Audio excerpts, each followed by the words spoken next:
Good morning. It's Shannon Graham Cornell from Better Home Organizing. I hope you're all doing well. It's day 13 of the March Facebook Live event series.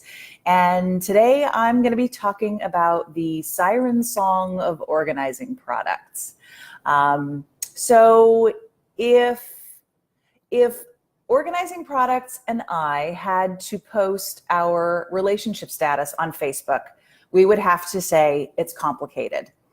No offense to the Container Stores, the Targets, the Home Goods, the Bed Bath & Beyonds of the world, but I have a love-hate relationship with organizing products.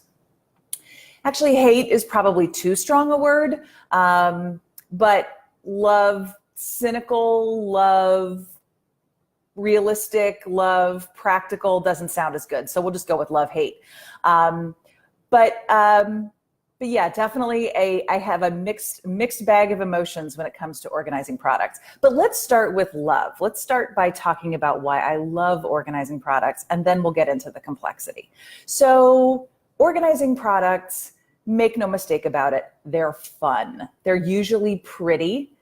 They are often wicked clever, and I love wicked clever things. It just makes me so happy. There is something magical about when the right sized basket holds the exact amount of stuff you need it to, and it fits absolutely precisely on a shelf. The depth is perfect, the width is perfect. It's just great. There's something magical about that moment. So, and things that enable you to store things creatively is always so much fun. So I love the fact that they are usually very clever.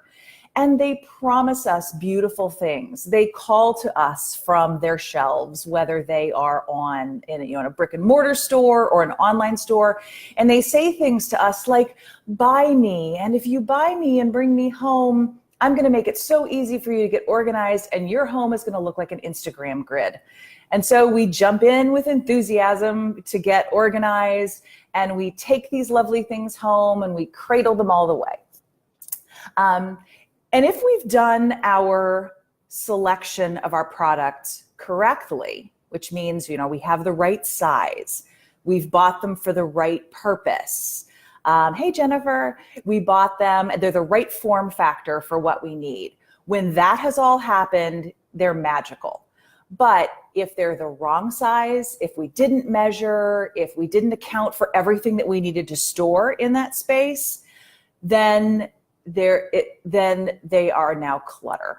So that's really the key to my fears around organizing products, is that if they are not being appropriately used, if they're not appropriate for what you need done, you won't use them. And now they're just an additional thing that you have to make a decision about getting rid of. And that's not what we're going for when we're trying to get organized. So I have seen so many clients where I walk in and they have a lot of organizing products already. They already have baskets and risers and doodads that they've bought over the years in an effort to try to get organized. And on the one hand, that actually works out well for us, because that means that when we're doing the organizing and we're getting to the stage where it's time to now start figuring out what products we want to use, we've already got a lot to choose from. So there is that upside. But the downside is, until you get to that point, these things are just one more category of stuff sitting around your house. So the allure and the seductiveness of the organizing products can end up becoming an issue that just adds to your clutter. And for a lot of us, going out and buying the product, because let's be honest, that's the fun part. Going through and making decisions about what spatula you want to keep, that's boring. And it's hard, and especially when you've done that for 4 hours now. How long can you think about a spatula? And figuring out, okay, well, where do I use these items and where should I place them? That's kind of fun because it's a puzzle. Well, I think it's fun anyway. But the really fun part is, okay, now how do I make it pretty? What baskets can I get, and how am I going to make it look nice? So a lot of us go right to that step. In fact, And I wonder if I'll see it. By the way, I checked the weather tomorrow and it's going to be decent. So the Container Store trip is happening. So I will be doing my Facebook Live from the Container Store, following up on my love-hate relationship with organizing product conversation. My next one is at the Container Store. So, I'm a complicated person. But anyway, so often I'll go into the Container Store or any storage area in any store, Home Depot, Target, and I see people pulling things off the shelf and that they're purchasing, and they don't have a tape measure in their hand. They are not measuring things. And that always gives me a little bit of anxiety. I want to hand them my business card and say, call me, you're going to need me later. Because I know that they probably didn't measure the space. They're probably buying the thing because it's cute or it matches their color scheme. Oh my gosh, if it matches your color scheme, that's fabulous. But this is a bad strategy. I'm going to tell you with love, this is a bad strategy. Getting product should be the last step. It should be the final step in your getting organized process. And for all of the reasons that I just mentioned already, we need to know what it is we have to contain. We need to know, where we're going to store these things. And if we've gone and the first thing we've done is we've bought all these products, now we are trapped by what we've purchased in trying to figure out, okay, now how do I make this work?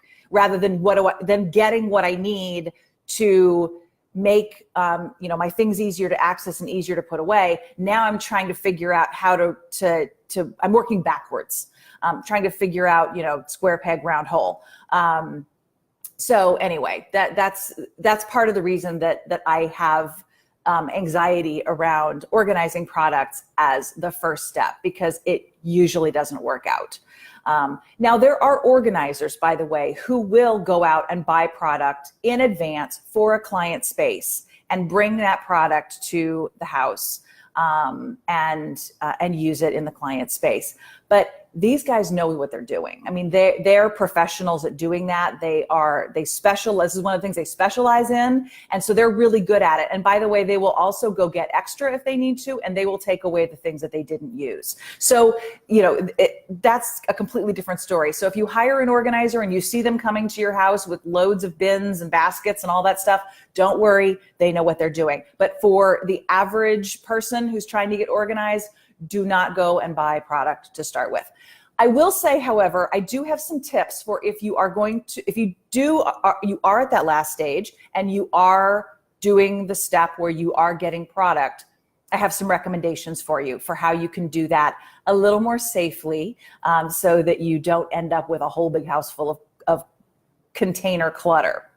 One is measure everything before you go. You want to measure your space, so if it's a drawer, a cabinet, a shelf, whatever, measure the space, the width, the height, the depth.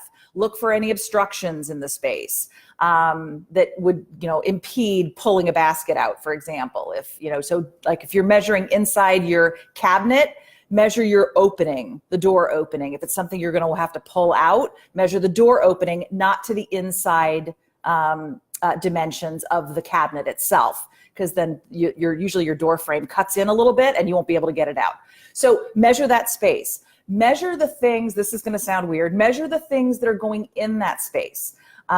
So if you've got a drawer and you're doing utensils in a drawer and you've got a spatula that is 10 inches long and you want to buy a drawer divider, you need to make sure you're buying a drawer divider that can accommodate a 10-inch long spatula. If the biggest rectangle you have in your little Tetris of organizing is 7 inches, it's not going to work for your space. So measure the things that you're storing, and then take your tape measure with you to the store. And especially if you're shopping in a brick and mortar, but if you're shopping online, pay attention to the specifications on the product on the websites for sure.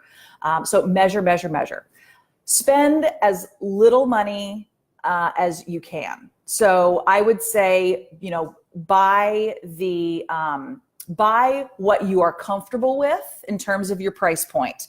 Don't buy something super expensive that you are now going to feel beholden to.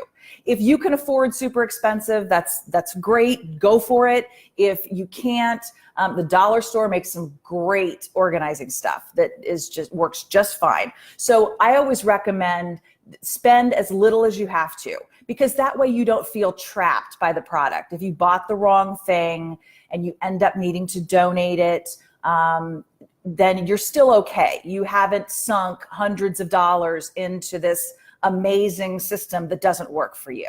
So spend as little as you can.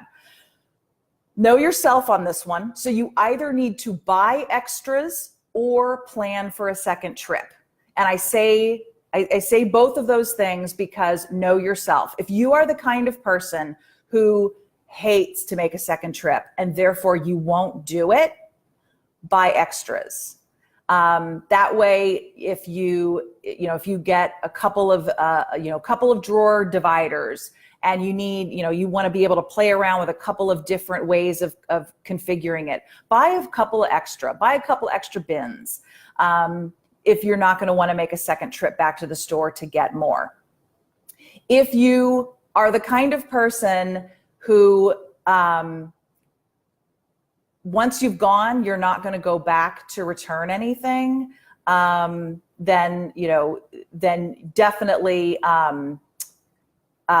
you're going to want to make sure that you only get what you need, and you're going to want to. I think I messed that up when I was talking about this. Essentially, what I'm trying to say is, if you need extras, then, or if you're going to need more, then think about, am I willing to make a second trip or am I willing to return things? And if you're willing to make a second trip, then do that. And if you're willing to return things, buy extras. That's what I was trying to say. There we go. Because you probably are going to need to do a little adjustment. All the measuring in the world and all the planning in the world, you still need to be able to do a little bit of adjusting. So, allow yourself that, allow for that. But but know yourself and know what your tolerance is for going back and for returning items. Get things, if at all possible, that are flexible and multi-use. So what I mean by that is, if you're getting an organizing product that is designed to only do one thing and it can only do one thing, then think very carefully about that before you get it. But things like bins and baskets and risers and those kinds of things can be used in a variety of places, in a variety of rooms. And so if it ends up working out that as you assess your organizing, like we talked about last time, and you need to come back and you need to change up the way you're doing something, you can probably reuse that product somewhere else. So give yourself some flexibility, give yourself some multi-use, look for multi-use capabilities. Flexibility is also good too if you've got things that can be made adjustable. So shelving, adjustable shelving heights rather than fixed height. That allows you to be able to make adjustments if you need to change what you're storing on those shelves. So think about that. And then the last thing I will leave you with is, when you're thinking about buying organizing products, you actually don't need products at all to organize. What you need products for is to help with three things. Ease of access. So if it's in a bin or a basket, it's easier to get to. It allows you to expand your storage. And usually when I say expand your storage, I'm meaning it allows you to go vertical. So if you've got, we actually do this with our measuring cups in our kitchen. So we have several measuring cup sets, and we have them in a little basket with a handle. And it sits actually right above the spice rack I showed you guys, the spice shelf I showed you guys. So we can pull down all of the measuring cups that we need, sort through and find the 1/3 one or whatever it is, and then put them all back. It's a lot easier than pulling each measuring cup set down one at a time. But also it allows us to stack the measuring cups. I mean, they're in a basket now, so they go, they're taller rather than wide. If they were sitting individually on a shelf, they'd only use up this much of the shelf space, right? And they would go across the shelf like this, and it would use up a much bigger footprint. So what you want to do in this case is be able to go vertical. So containers will help you go vertical in your spaces. So think about that. And then the third thing to think about is, will it help with maintaining the organization of the space? So again, being able to put away things more easily. So getting at them easily, being able to put them away easily, and maintain the space. And then also, is it going to increase your storage capabilities? So those are the things, when you're looking at buying an organizing product, think about those three things, because those are the reasons that you need containers. You can actually organize a whole home without using a single bin, a single basket, a single drawer divider. It's likely to get a little messy faster, just because containers can help corral things and keep them from spreading. But you don't need a single product in order to, except for tape, maybe a tape measure, but you don't need a single product in order to organize. So it's all, again, for ease of access, maintenance, and making more of the horizontal storage space that you have. So that is it for today. My tips on how to safely get organizing products, and also a little bit about my very complicated relationship with organizing products. But that being said, I will be talking to you guys tomorrow from the Container Store. I'm not sure how this is going to work. I don't know how crowded it's going to be or how willing they'll be to let me be standing in their aisles doing a Facebook Live. So it may be super short. It may be me waving to you from, an aisle, but we'll give it a go tomorrow and try to find some cool products to talk about. So thanks, everybody. Thanks for joining, and I will see you next time. Bye.